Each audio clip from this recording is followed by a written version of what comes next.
Abonnez-vous à ma chaîne YouTube, activez la petite cloche et mettez des pouces bleus. Pouces bleus. 3, 2, 1, let's go! Slipper les noyaux, sans la bateau, ça rend souffler, ça fait bien. Non, pas ça.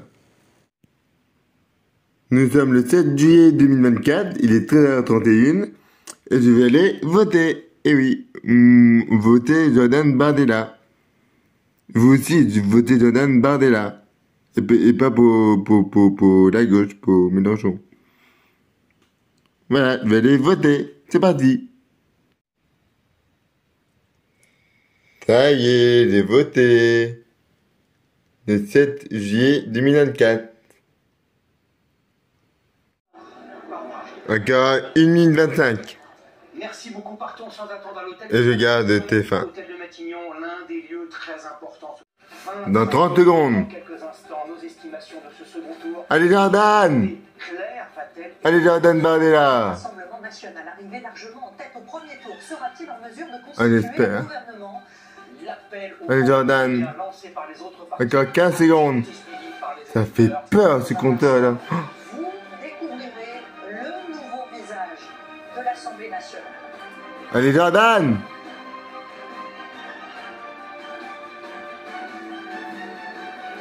Il est 20h, Oh. regardez notre toute première projection en nombre de sièges de notre partenaire IFOP, projection comprends rien. provisoire que nous vous donnons avec prudence. Le nouveau Front populaire obtiendrait entre 180 et 215 sièges et serait donc la première force politique dans la nouvelle Assemblée. Arriverait ensuite quasiment ex aequo. Mais là aussi, il faut rester prudent. Le camp présidentiel, un peu devant, avec 150 à 180 sièges, suivi du Rassemblement national et de ses alliés qui obtiendraient 120 à 150 sièges. Les LR et leurs alliés d'hiver droite obtiendraient entre 60 et 65 sièges. Et puis regardez ce qui se passe dans les quartiers généraux. Je ne sais pas où nous sommes, Nous sommes au PS. mais voilà, beaucoup d'attentes sur les visages. Nous sommes au Parti Socialiste à la Bellevilloise où nous étions il y a un instant. Normalement, on devrait y voir de la joie parce Oui, qu'il y a de la nouveauté populaire. Il y a aussi à faire de l'incrédulité. Voilà le siège du Rassemblement national. C'est dans le bois de Vincennes, le Rassemblement national arrivé très largement en tête, rappelons-le, avec 33% des voix au premier tour et qui ne transforme donc pas l'essai au second tour, qui ne transformerait pas l'essai, malgré donc les 10,5 millions de voix qui ont été recueillies au premier tour. Et puis nous sommes déjà en mesure de vous donner les premiers résultats dans les circonscriptions les plus... Ça, on s'en fout. Bon bah les amis, d'habitude je suis joyeux et tout ça, mais là je suis deg et un petit peu en colère, mais très pas en colère. Je suis deg et un peu en colère, mais d'habitude je vous fais des vidéos joyeuses. Et là je suis très je sais pas quoi dire. Je sais pas quoi dire. D'habitude je fais des vidéos joyeuses et gaies. Si j'ai bien compris, la gauche a gagné ces élections. Nous sommes le 7 juillet 2024, il est 20h19 maintenant. Dans 1 minute 20h20. Et peut-être c'est Jean-Luc Mélenchon, Premier ministre. Super, bravo. Hein. Aussi, un autre truc. Les Français sont cons. Les Français sont cons. À part moi, mais à part certains Français, mais les Français sont cons. Parce que ils n'ont pas voté Jordan Bardella. Voilà. Putain, d'habitude j'ai jamais de gros mots, mais là, voilà. Moi j'ai voté pour Jordan Bardella et pour Marine Le Pen, mais là, j'ai peur là. Franchement, j'ai peur. Bon les amis, je vais vous laisser là. C'est un peu, ouais, Je vais vous laisser là et vous dis dans quelques jours pour des nouvelles vidéos plus joyeuses. C'est mon réveil. Des vidéos plus joyeuses et plus gaies. Voilà. Bonne soirée et bonne nuit. Ah oui, j'ai failli oublier. Je connais une femme de Revla qui s'appelle Karine. Mais quoi? sur Facebook, ouf, on respire. Vous savez quoi? Moi, je vais mettre autre chose. Je vais mettre un petit truc comme ça. Ok, là. Hop. Merde. S'il vous plaît. Ok, là. Bim. Ok, là. C'est bon. Elle a partagé ça il y a 17 minutes. Et aussi, mais juste après ça, je vais filmer la réaction de Jordan Bardella. Jordan Bardella. S'est exprimé. En marquant cette élection d'un taux de participation historique, les Français ont d'abord fait honneur à notre démocratie. Je tiens à remercier les électeurs du Rassemblement national et de ses alliés pour le sursaut patriote sans précédent qu'ils ont exprimé. Je veux saluer leur mobilisation, leur constance, mais également leur sérénité face aux caricatures, aux campagnes de désinformation et souvent au mépris de nos adversaires. En dépit d'une campagne de second tour marquée par des alliances politiciennes contre nature, destinées à empêcher par tous les moyens les Français de se choisir librement une politique différente, le Rassemblement national réalise aujourd'hui la percée la plus importante de toute son histoire.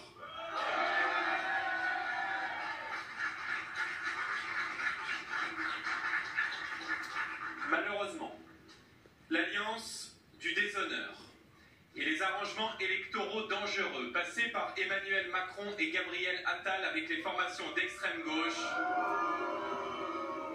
privent ce soir les Français d'une politique de redressement qu'ils ont pourtant plébiscité largement en nous plaçant en tête des élections européennes, puis dimanche dernier, lors du premier tour avec près de 34% des suffrages exprimés. Ce soir, ces accords électoraux jettent la France dans les bras de l'extrême gauche de Jean-Luc Mélenchon. Bouh. La dynamique qui porte le Rassemblement national, qui l'a mis très largement en tête au premier tour, qui lui permet de doubler son nombre de députés et qui le porte à plus de 45% dans d'innombrables circonscriptions de France, sont les éléments constitutifs de la victoire de demain. Compte tenu de la politique qui sera appliquée dans les prochains mois et qui ne répondra à aucune des préoccupations des Français, le Rassemblement national incarne plus que jamais la seule alternance face au parti unique qui s'étend ce soir de Philippe Poutou à Édouard Philippe. Je le dis ce soir avec gravité. Priver des millions de Français de la possibilité de voir leurs idées portées au pouvoir ne sera jamais un destin viable pour la France. Ce soir, en assumant délibérément de paralyser nos institutions, Emmanuel Macron n'a pas simplement poussé le pays vers l'incertitude et l'instabilité, il prive en conséquence et pour de longs mois les Français de toute réponse à leurs difficultés quotidiennes. En pleine crise du pouvoir d'achat, alors que l'insécurité et le désordre frappent durement le pays, la France se voit privée d'une majorité, d'un gouvernement pour agir et donc d'un cap clair pour redresser la France. Chacun aura compris aujourd'hui que les arrangements électoraux, orchestrés depuis l'Élysée entre un président de la République isolé et une extrême gauche incendiaire, ne mèneront le pays nulle part. Constitué en parti unique, la question que tous nos compatriotes se posent désormais est la suivante: que vont-ils faire? Je sais la frustration de millions de Français ce soir. Comme moi. Je sais l'urgence de leur quotidien, mais je sais aussi leurs attentes. Je veux leur dire que depuis plusieurs mois dans le pays, un vent d'espoir s'est levé et qu'il ne cessera plus jamais de souffler. Ce soir, tout commence. Le Rassemblement national va amplifier son travail. À l'Assemblée nationale d'abord, derrière Marine Le Pen.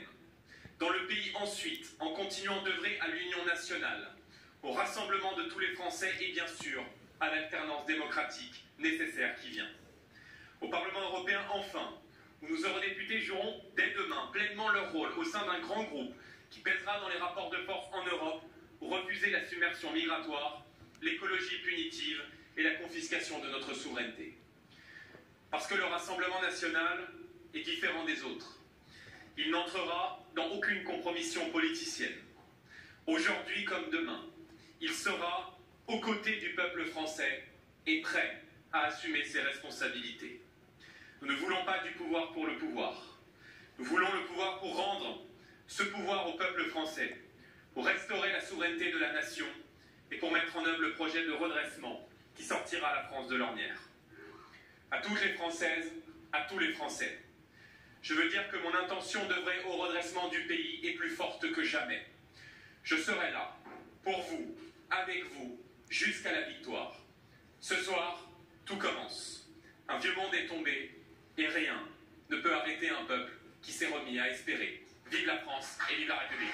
Ouais, Jordan. Jordan Bardella, on a senti effectivement dans ces mots une certaine déception, le sentiment, dit-il, de s'être fait voler d'une certaine manière la victoire. Je voudrais qu'on regarde 3 résultats qui viennent nous parvenir. Je vous laisse. Tiens, mon père m'a répondu. Je vous laisse et on se retrouve dans quelques jours pour des vidéos joyeuses. Bisous. 3, 2, 1, let's go! Slider les noyaux sans lavabo, ça rend souffler, ça fait mieux. Non, pas ça.